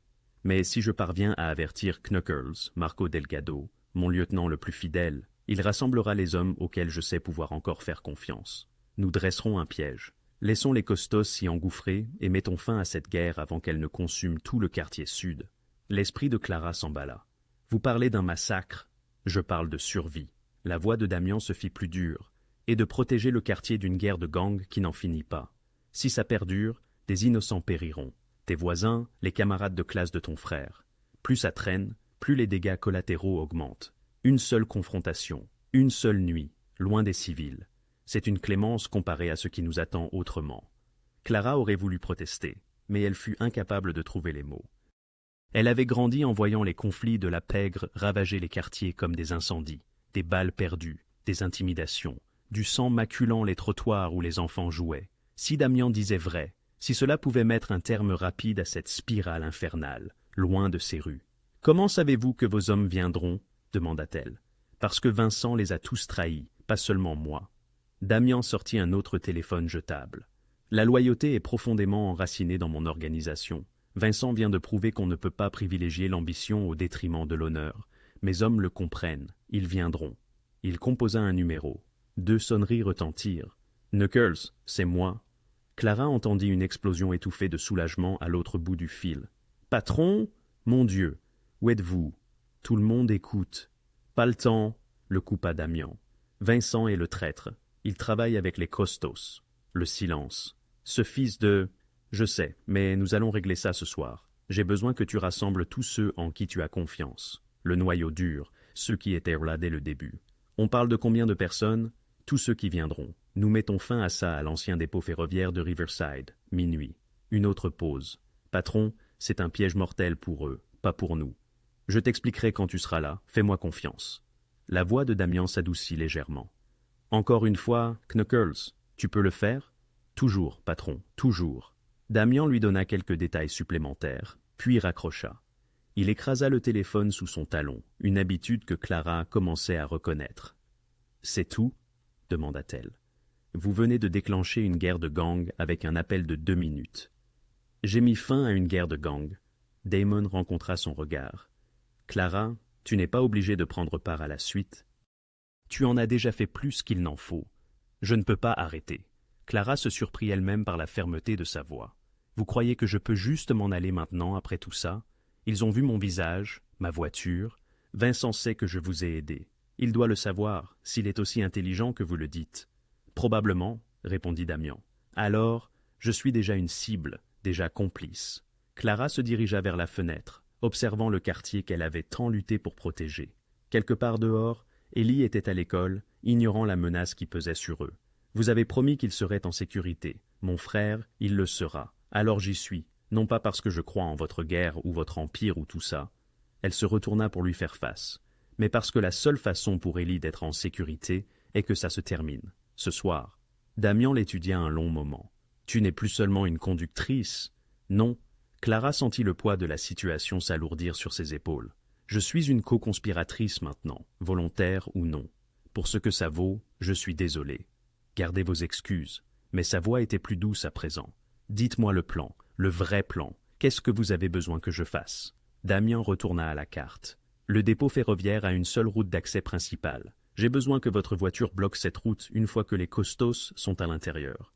Vous la truquez pour qu'elle ait l'air abandonnée, mais qu'elle puisse être déplacée rapidement si nécessaire. Une barricade. » Exactement. Il hésita. « Si les choses tournent mal, si mes hommes ne viennent pas, ou si les costos amènent plus d'hommes que prévu, vous vous enfuyez. Vous prenez Ellie et vous quittez la ville. Il y a de l'argent dans cette boîte là-bas. Assez pour recommencer ailleurs. » Clara regarda la boîte métallique sur le sol. L'argent de l'évasion, juste au cas où. « Ça n'arrivera pas, » dit-elle, essayant de se convaincre. « Probablement pas. » Damian plia la carte. « Mais je planifie pour toutes les éventualités. » Dehors, le soleil se couchait, peignant le ciel de nuances flamboyantes. Clara songea à son père, au choix qu'il avait fait pour aider les gens, peu importe de quel côté de la loi il se trouvait. Elle pensa à Ellie, en sécurité à l'école, ignorant que sa sœur était sur le point de participer à quelque chose d'irréversible. « Quand partons-nous » demanda-t-elle. « Après la tombée de la nuit. Nous allons reconnaître le dépôt ferroviaire, préparer le terrain, attendre que tout le monde arrive. » Clara hocha la tête. « Alors, j'ai d'abord un appel à passer, pour prendre des nouvelles d'Ellie. » Damon lui tendit son dernier téléphone jetable. « Fais vite, ne lui dis pas où tu es. » Elle composa le numéro de leur appartement. Ellie décrocha à la 3e sonnerie. « Clara, où es-tu? Je n'arrive pas à travailler. »« Je travaille un double service, » mentit-elle avec aisance. « Urgence au restaurant. Je rentrerai tard ce soir. Peut-être vraiment tard. »« Tu vas bien? »« Oui, je vais bien. Il reste de la pizza. »« Bien. Ellie, écoute. » Elle marqua une pause, choisissant ses mots avec précaution. « Si quelque chose d'étrange arrive, si quelqu'un vient s'informer à mon sujet, tu ne sais rien, compris? Clara, qu'est-ce qui se passe? » Rien. Juste, fais-le pour moi. D'accord. Il semblait inquiet. Sois prudente. Toujours. Elle raccrocha avant que sa voix ne se brise. Damian reprit le téléphone, l'écrasa. Prête? Clara le regarda. Cet homme qui était entré dans sa vie 2 nuits auparavant et avait tout chamboulé. Ce criminel, ce survivant, cette personne qui, d'une certaine manière, la comprenait mieux que quiconque depuis des années. « Mettons fin à tout ça, » dit-elle. Et tandis que l'obscurité tombait sur la ville, ils se préparaient à la guerre. Le dépôt ferroviaire de Riverside était un squelette de décrépitude industrielle, rails rouillés ne menant nulle part, entrepôts effondrés et conteneurs d'expédition empilés comme des pierres tombales oubliées. L'endroit idéal pour que les fantômes règlent leur compte. Clara conduisit lentement à travers l'entrée, ses phares transperçant l'obscurité. Le moteur de la Honda paraissait trop bruyant dans le silence, son écho résonnant sur le métal et le béton. Là, Damien désigna un point d'étranglement où la route d'accès se rétrécissait entre deux murs de conteneurs. C'est là que nous avons besoin de la voiture. Clara positionna la Honda avec précision, l'inclinant pour créer un goulot d'étranglement. Quiconque tenterait de partir rapidement devrait s'arrêter, reculer, manœuvrer. De précieuses secondes qui pourraient ne faire la différence entre l'évasion et la capture. Elle coupa le moteur et sortit. L'air nocturne était froid, portant l'odeur de la rouille et de l'huile. Au loin, les lumières de la ville brillaient comme une fausse aube. « Vous avez apporté des outils » demanda Damian. Clara ouvrit le coffre, révélant la boîte à outils du garage de son père. « Vous avez dit « truquez-la, je la truque ». Elle travailla rapidement, retirant le capuchon du distributeur et le glissant dans la poche de sa veste. Sans lui, la voiture ne démarrerait pas, mais elle pourrait le réinstaller en moins de 30 secondes si nécessaire. Puis elle desserra le loquet du capot, donnant l'impression que la voiture était tombée en panne naturellement. « Parfait », observa Damian. Elle a l'air abandonnée, mais fonctionnelle. « Je suis pleine de surprises. » Clara essuya ses mains sur son jean. Son cœur tambourinait, mais ses mains étaient lisses fermes. Étrange de se sentir si calme maintenant que le moment était arrivé. Damien vérifia sa montre. Knuckles devrait être là dans 20 minutes. Avec un peu de chance, il apportera au moins une douzaine d'hommes. Et Vincent, il viendra. Son ego ne lui permettra pas de résister. Le sourire de Damian était froid. Il me croit désespéré, acculé. Il voudra voir mon visage quand je réaliserai que j'ai perdu. Ils s'enfoncèrent plus profondément dans le dépôt, les pieds crissant sur le gravier. Damian avait bien choisi l'emplacement. Des lignes de mire dégagées, mais beaucoup de couvertures. Les conteneurs d'expédition formaient des positions défensives naturelles. Les voies surélevées offraient une hauteur stratégique. « Tu devrais rester près de la voiture, » dit Damian. « Quand les coups de feu commenceront... »« Je sais. Reste à terre. Reste en sécurité. » Clara le regarda. « Vous l'avez dit trois fois. Parce que je le pense. » Il s'arrêta. « Clara, après ce soir... » Non. Elle le coupa. « Ne fais pas le discours au cas où je ne m'en sortirai pas. Nous allons tous les deux sortir d'ici. »« Tu sembles sûr ? » »« Je dois l'être, pour Ellie. » Damian tendit la main, sa main planant près de son visage un instant avant de retomber. « Il a de la chance de t'avoir. »« Oui, eh bien, » la gorge de Clara se serra. « Assurons-nous qu'il continue de m'avoir. » Des phares apparurent au loin. Tous deux se tendirent, puis se détendirent, tandis que Damien reconnaissait les véhicules. Knuckles. 3 voitures entrèrent dans le dépôt ferroviaire. Des berlines et des camions de travail usés qui se fondaient dans n'importe quel quartier ouvrier. Des hommes sortirent des véhicules, peut-être une quinzaine, 15 d'entre eux, se déplaçant avec une efficacité routinière. Ils se dispersèrent immédiatement, prenant position derrière les conteneurs et les murs. Marco, Knuckles, Delgado s'approcha. Un homme aux épaules larges, âgé d'une quarantaine, 40, d'années, avec des jointures cicatrisées et des yeux loyaux. « Patron !» il étreignit brièvement Damian. « Content de vous voir respirer. »« Est content de respirer !» Damien fit un geste vers Clara. « C'est Clara. C'est elle qui fait que je suis encore en vie. » Knuckles lui fit un signe de tête avec un respect sincère. « Madame, ne m'appelez pas madame. J'essaie juste de ne pas me faire tuer. » Knuckles sourit. « Vous avez choisi la mauvaise nuit pour ça. » Il se tourna vers Damian. « Nous avons fait passer le mot par les canaux habituels. Laissez entendre que vous seriez ici, blessé et seul. » Vincent a mordu à l'hameçon. Il a dit aux Castiglianos que vous tentiez un dernier et désespéré combat. Combien en amène-t-il? Au mieux, Vincent, plus Marco Castellano et peut-être 20 soldats. Knuckles fit un geste vers les positions qu'avaient pas prises ces hommes. Nous avons l'avantage de la hauteur, la surprise et la motivation. Ça devrait suffire. Ça devrait. Damien, l'arme au poing, vérifia son chargeur. Souvenez-vous, Vincent est à moi. Quiconque tire le premier, mais Vincent doit rester en vie jusqu'à ce que je l'atteigne. Compris? Les hommes prirent un position avec la précision de pièces d'échecs. Clara, tapie derrière un coffre à matériel rouillé près de sa Honda, surveillait le chemin d'accès, l'attente pesant lourdement sur elle. Les minutes s'étirèrent, puis de nouveaux phares fendirent l'obscurité. Cette fois, plusieurs véhicules, rapides et audacieux. 4 SUV sombres et élégants. Les Costiano ne se cachaient plus. « C'est parti !» murmura Damian depuis sa cachette derrière un conteneur. Personne ne bouge avant mon signal.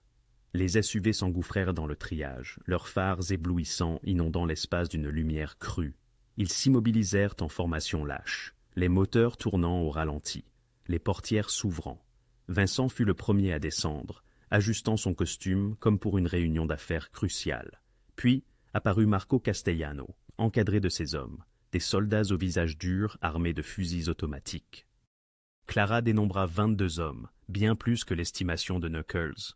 Vincent avança au centre de l'espace ouvert, scrutant les ombres. « Damian, appela-t-il, je sais que tu es là. Il est temps d'en finir comme des hommes. » Seul le silence lui répondit. « Tu ne peux pas te cacher éternellement, reprit Vincent. Ton empire est déjà tombé, tes gens se sont dispersés, c'est fini, sors, et peut-être que j'en terminerai rapidement. Tu as toujours été un bavard, Vincent. » La voix de Damian résonna à travers le triage. Il apparut, l'arme à ses côtés, seul et exposé. Le cœur de Clara s'arrêta. Que faisait-il? Vincent sourit, triomphant, une lueur vindicative dans les yeux. « Te voici, le grand Damian Russo, humilié. Ça fait du bien, n'est-ce pas? Savoir que je t'ai surpassé. Tu m'as trahi. »« J'ai évolué, » répliqua Vincent en écartant les mains. « Tu es faible, Damian, trop prudent, trop heureux pour étendre ton influence sous ma direction. Ton règne s'achève ce soir. » Le sourire de Vincent s'estompa. Quelque chose dans le ton de Damian, dans sa posture, était trop assuré pour un homme face à une mort certaine. Alors, Knuckles et ses hommes jaillirent des ombres, tels des spectres. Des armes pointées sur les Castellano, depuis des positions surélevées, derrière les conteneurs, de tous les angles possibles. Le piège s'était refermé. Les hommes de Marco Castellano réagirent instantanément, levant leurs armes, mais se retrouvèrent encerclés. Une impasse, 15 contre 22, mais avec un positionnement stratégique supérieur. Le visage de Vincent blêmit. C'était un piège. Oui. Damian leva son arme, la pointant directement sur Vincent. Tu m'as tout appris sur la stratégie, Vincent, y compris comment appâter un ennemi arrogant. Marco Castellano s'avança, sa voix glaciale. Cela ne change rien, Russo. Tu es toujours en infériorité numérique. Vraiment? Le sourire de Damian était acéré comme une lame. Parce que, d'où je me place, vos hommes sont pris au piège, sans issue. La tension était suffocante. 22 doigts sur 22 gâchettes.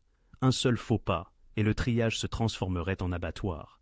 C'est alors que Vincent commit son erreur fatale. « Tuez-le » hurla-t-il. « Tuez-les tous !» La nuit explosa en une cacophonie de coups de feu. Le premier tir déchira l'air comme un coup de tonnerre. Les éclairs des départs de feu illuminèrent le triage par saccades. Les hommes de Damian tirèrent depuis leur position surélevée, forçant les Costiano à se disperser derrière leurs SUV. Les tirs de riposte crépitèrent sur les conteneurs métalliques. L'air s'emplit de l'odeur de la poudre et des douilles brûlantes. Clara se pressa contre le caisson d'équipement, les mains sur les oreilles, le cœur battant à tout rompre. C'était réel. Des vies s'éteignaient. Le tonnerre des tirs était assourdissant. « Clara !» La voix de Damian transperça le chaos. « Les lumières, n'est-ce pas? Le plan !» Clara se précipita vers sa Honda, ouvrit la portière et frappa la sirène d'alarme. L'alarme de la voiture hurla, un cri perçant qui ajouta à la confusion ambiante. Puis elle tourna la clé qu'elle avait laissée dans le contact, mettant le système électrique sous tension. Les pleins phares s'allumèrent, aveuglant directement les positions Costiano. Plusieurs hommes levèrent les mains contre l'éblouissement soudain, temporairement aveuglés. L'équipe de Knuckles profita de ces précieuses secondes pour progresser, se déplaçant comme des ombres, pendant que leurs ennemis étaient d'habits désorientés. Clara se tint accroupie derrière le bloc moteur, la seule vraie protection contre les balles, et observa la bataille se dérouler comme un cauchemar devenu réalité. Damien se déplaçait à travers le chaos avec une précision mortelle.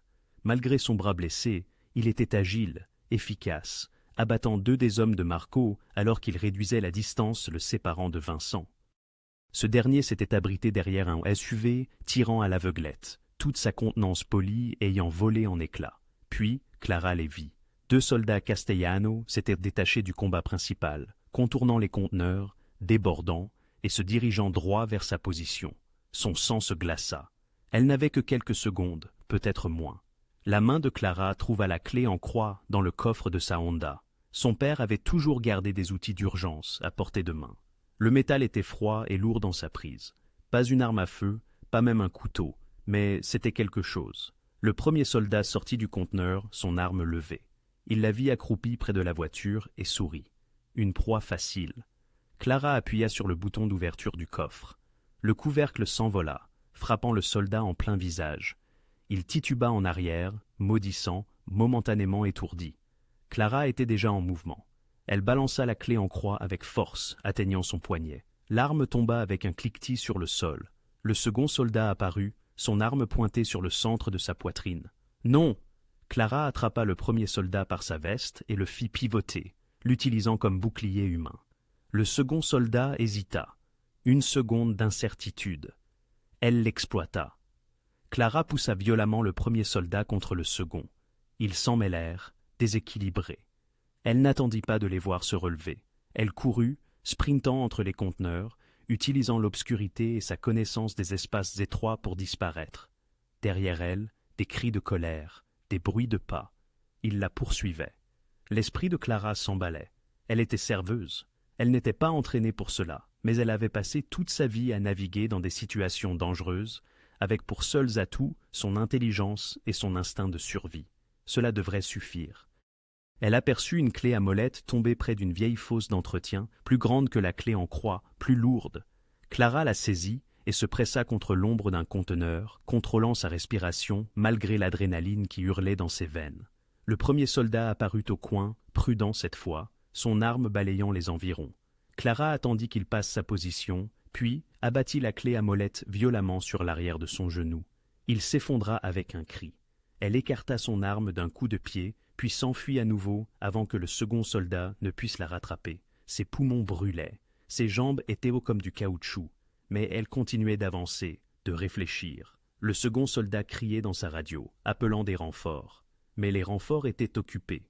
La bataille principale atteignait son paroxysme. Clara l'entendait, l'intensification des tirs, les cris des hommes, le cliquetis du métal alors que les balles trouvèrent leur cible. Elle revint vers le centre, vers la lumière, vers l'endroit où elle pouvait apercevoir Damian. Il avait atteint Vincent. Le conciliaire avait épuisé ses munitions, reculant, les mains levées. « Damian, attends, on peut en parler. »« 8 ans, dit Damian doucement, son arme stable.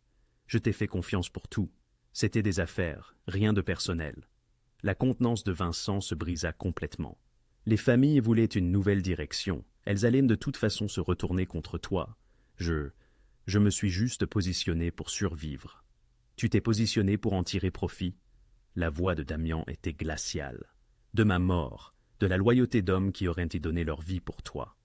Autour d'eux, les coups de feu s'éteignaient. Les hommes de Nookers avaient repris le dessus. Les Costiano étaient soit à terre, soit se rendaient. Marco Castellano lui-même gisait immobile près de son SUV, victime de sa propre ambition. Vincent le vit aussi, vit qu'il avait perdu. « S'il te plaît, Damian, nous avons construit cela ensemble. »« Non !» Damian secoua la tête. « C'est moi qui l'ai construit. Tu n'as fait que prendre des notes. Je partirai, je disparaîtrai, tu ne... » Le tir fut silencieux, presque anticlaxique après le chaos. Vincent s'effondra au sol, la trahison de ses yeux figés pour toujours. Clara se tenait à 20 pieds, 6 mètres, de distance, la clé à molette encore dans ses mains tremblantes, observant un homme mourir. Elle aurait dû ressentir quelque chose. Horreur, dégoût, culpabilité. Mais elle ne ressentit qu'un engourdissement. C'était terminé. Knuckles apparut aux côtés de Damian, inspectant le carnage. « Nous avons perdu 3 hommes, 6 blessés, mais nous sommes en sécurité. Marco est mort, la plupart de ses lieutenants aussi. » Knuckles fit un geste vers la poignée de survivants Castellano, agenouillés, les mains derrière la tête. « Ceux-ci se sont rendus. Qu'est-ce que tu veux faire d'eux » Damian les regarda un long moment. « Laissez-les partir. Envoyez un message aux autres familles. La guerre Castellano-Russo est terminée. Une nouvelle direction prendra contact pour discuter des conditions. » Clara bougea enfin, les jambes instables. Elle laissa tomber la clé à molette qui retentit bruyamment sur le béton, trop fort dans le silence soudain. Damian se tourna, la vit, et son expression s'adoucit. « Tu vas bien ?» 2 d'entre eux m'ont poursuivi. Elle fit un geste vague. « Je m'en suis sorti. J'ai vu. » Il y avait comme de la fierté dans sa voix. « Tu es plus forte que tu ne le crois. Je suis un désastre. » Clara baissa les yeux sur ses mains tremblantes. « Je crois que je suis en état de choc. » Probablement. Damian s'approcha d'elle, vérifiant ses blessures du regard. « Mais tu es vivante, c'est ce qui compte. » Autour d'eux, Les hommes de Knuckles sécurisaient la scène, vérifiant les corps, soignant les blessés. Le triage ressemblait à une zone de guerre, car il l'avait bien été. « Est-ce vraiment fini ?» demanda Clara doucement. Damian regarda le corps de Vincent, les véhicules Castellano éparpillés, le prix payé dans le sang pour le pouvoir et la trahison. « Oui, dit-il finalement, c'est fini. » Mais tandis que Clara croisait son regard, elle se demanda si quoi que ce soit serait vraiment fini après cette nuit. Certaines choses, une fois faites, vous changent pour toujours. Et elle venait d'apprendre cette leçon de la manière la plus difficile qui soit. 3 jours après les événements du triage, Clara retourna travailler au restaurant. Le gérant du quart du matin haussa un sourcil en la voyant entrer. Clara avait appelé pour signaler qu'elle était malade pendant 4 quarts consécutifs, ce qu'elle n'avait jamais fait en 4 ans. Mais il ne posa pas de questions. Dans ce quartier, on comprenait parfois la nécessité de s'éclipser un moment. Clara, le tablier noué, versait du café avec une assurance feinte, simulant une normalité qu'elle n'éprouvait plus. Elle prétendait n'avoir jamais vu d'homme mourir, n'avoir jamais orchestré une guerre de gang. Les marques de son plongeon derrière la boîte à matériel, de sa lutte contre les soldats, demeuraient dissimulées sous ses manches longues. Ses cauchemars se cachaient derrière un sourire professionnel. « La table 7 a besoin d'être resservie », signala le gérant, comme si tout était banal. Tout était banal, en apparence, alors que rien ne le serait plus jamais. Damian fit son apparition le 4e jour. Clara était en train de nettoyer les tables, en plein service du midi, lorsqu'elle leva les yeux et l'aperçut sur le seuil. Il portait un costume différent, coûteux, parfaitement ajusté, immaculé. Son bras était toujours bandé sous la veste, mais sa posture était droite, imposante, comme si l'homme blessé qu'elle avait transporté sur son siège arrière avait été effacé, remplacé par le baron du crime qu'il avait toujours été. Leurs regards se croisèrent, et le cœur de Clara eut un hoquet. Il choisit une banquette au fond. Elle s'approcha, son bloc-notes à la main, jouant son rôle. « Un café » demanda-t-elle. « S'il vous plaît » répondit-il d'une voix discrète. « Et un instant de votre temps. » Clara versa le café, puis se glissa en face de lui dans la banquette, adoptant une attitude décontractée. Aux yeux de quiconque, il n'était dès qu'un client et une serveuse en pause. « Vous ne devriez pas être ici » murmura-t-elle. « Je sais, mais je devais vous voir » déclara Damian, poussant une enveloppe sur la table. « Pour tout ce que vous avez fait, tout ce que vous avez risqué. » Clara fixa l'enveloppe sans la toucher. « Combien » chuchota-t-elle. « 50 000. » Elle eut un rire amer et retenu. « C'est le tarif pour frôler la mort. »« Clara, je ne veux pas de votre argent, Damian. » Elle le regarda droit dans les yeux. « Je n'ai pas fait ça pour l'argent. Je l'ai fait parce que vous aviez promis qu'Ellie serait en sécurité, parce que je n'avais pas le choix, parce que... » Elle s'interrompit, ne sachant comment finir sa phrase. « Parce que, d'une manière ou d'une autre, au milieu de toute cette folie, j'ai commencé à vous faire confiance. » La voix de Clara s'était réduite à un simple murmure, et cela me terrifie plus que tout ce qui s'est passé. Damian resta silencieux un instant, puis il retira l'enveloppe. « Laissez-moi au moins... » « Non. » Clara se leva. « Nous avions un accord, 48 heures, puis vous disparaissiez de ma vie. Alors, disparaissez. » Elle s'éloigna avant qu'il ne puisse répondre, avant qu'elle ne change d'avis, avant que cette douleur oppressante dans sa poitrine ne se transforme en quelque chose d'incontrôlable. En se retournant, la banquette était vide. L'enveloppe avait disparu, tout comme lui. 5 semaines plus tard, Clara rentra chez elle pour trouver Ellie assis à la table de la cuisine, fixant l'écran de son ordinateur portable, les larmes coulant sur son visage. « Ellie !» Elle laissa tomber son sac et se précipita vers lui. « Qu'est-ce qui ne va pas? Qu'est-ce qui s'est passé ?» Il tourna l'ordinateur vers elle, incapable de parler. C'était un courriel du service de facturation de l'hôpital. Sa dette médicale de 14 700 $, contractée lors de l'accident de voiture 2 ans auparavant, un poids qui les accablait tous les deux, avait été entièrement réglé par un donateur anonyme via un compte intraçable. Clara eut le souffle coupé. « Je ne comprends pas, » murmura Ellie. « Qui ferait ça ?» Elle contempla l'écran, l'esprit en ébullition. 50 000. Il lui avait offert 50 000 et elle avait refusé. Alors, il avait trouvé une autre solution, une qu'elle ne pouvait pas refuser. « Je ne sais pas, » mentit-elle doucement. « Peut-être que papa avait une assurance vie dont nous ignorions l'existence. » Peut-être. Clara. Ellie lui prit la main. « Cela change tout. Je peux enfin aller à l'université maintenant. Je peux... » Sa voix se brisa. « Nous sommes libres. » Clara le serra dans ses bras, ravalant ses propres larmes. « Oui, nous sommes libres. » Mais elle savait mieux. La liberté avait un prix, et elle l'avait payé au dépôt de Riverside. Dans les semaines qui suivirent, Clara remarqua d'autres changements. Les jeunes du coin de la rue, qui la bousculaient autrefois sur le chemin du retour, se mirent à hocher la tête avec respect. Le propriétaire, qui la menaçait d'expulsion pour les retards de loyer, devint soudainement conciliant. Madame Shun, de l'épicerie du coin, glissait des articles supplémentaires dans son sac, sans frais. Les gens savaient, ils n'en parlaient pas. Ce quartier-là connaissait la valeur du silence, mais ils savaient que Clara était la femme qui avait caché Damian Rousseau. La femme qui avait survécu 2 jours en cavale avec l'homme le plus puissant du Southside.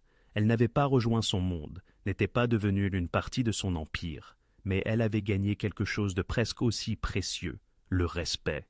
Et dans ce quartier, le respect était une monnaie. Devant le restaurant, une élégante voiture noire apparut occasionnellement. Jamais la même, jamais longtemps. Juste là, une présence silencieuse avant de s'évanouir dans la circulation. Clara ne la reconnaissait jamais, ne la regardait jamais directement, mais elle savait toujours quand elle était là. 3 mois après l'épisode du dépôt, Clara fermait le restaurant un paisible jeudi soir. Le soleil déclinait, peignant la rue de tons ambrés et dorés. Elle verrouilla la porte et s'apprêta à rentrer chez elle. Une voiture familière roulait lentement dans la rue, pas les berlines noires des mois précédents. La Honda, sa Honda, réparée, la peinture retouchée, le rétroviseur manquant remplacé. La voiture s'arrêta au feu rouge, juste en face d'elle. À travers la vitre, leurs regards se croisèrent. Damian avait l'air différent, peut-être plus dur, ou peut-être simplement plus lui-même. Il ne sourit pas, ne fit aucun signe, se contenta de soutenir son regard pendant 3 longues secondes, une éternité et un instant. Clara ne sourit pas non plus, mais elle acquiesça une fois. Bref, une reconnaissance, un adieu, un remerciement. Le feu changea. La Honda s'élança et disparut au coin de la rue. Clara resta sur le trottoir, regardant jusqu'à ce que les feux arrière s'évanouissent. Puis, elle se retourna et rentra chez elle, où Ellie faisait probablement ses devoirs, où la facture d'Ellie attendait toujours, mais pesait moins lourd désormais, où la vie continuait dans toute sa glorieuse complexité. Elle ne reverrait plus jamais Damian Rousseau. Ils le savaient tous les deux. L'histoire était terminée. Les 48 heures étaient loin derrière. Mais certains liens ne se mesuraient pas en temps. Certaines connexions étaient forgées dans le feu et le sang, et des choix impossibles faits à l'arrière d'une voiture délabrée pendant les 2 jours les plus longs de sa vie. Clara tourna dans sa rue, passant devant des voisins qui lui adressaient un nouveau respect, devant des coins où elle s'était autrefois sentie en danger, mais où elle se sentait désormais, sinon protégée, du moins reconnue, vue. Elle était toujours serveuse, toujours sœur, toujours survivante. Mais elle était aussi quelque chose d'autre maintenant, quelque chose qu'elle ne pouvait pas tout à fait nommer. La femme qui avait caché un roi et en avait vécu pour le raconter, même si le récit se faisait seulement en silence, seulement en regard connaisseur, seulement dans la manière discrète dont le pouvoir reconnaissait le pouvoir. Au-dessus d'elle, les étoiles commençaient à apparaître dans le ciel assombri, et quelque part dans la ville, Damian Rousseau continuait de rouler, un fantôme dans son rétroviseur, un souvenir qui ne s'effacerait jamais tout à fait. La dette était payée, la guerre était finie, et la vie continuait, vaille que vaille.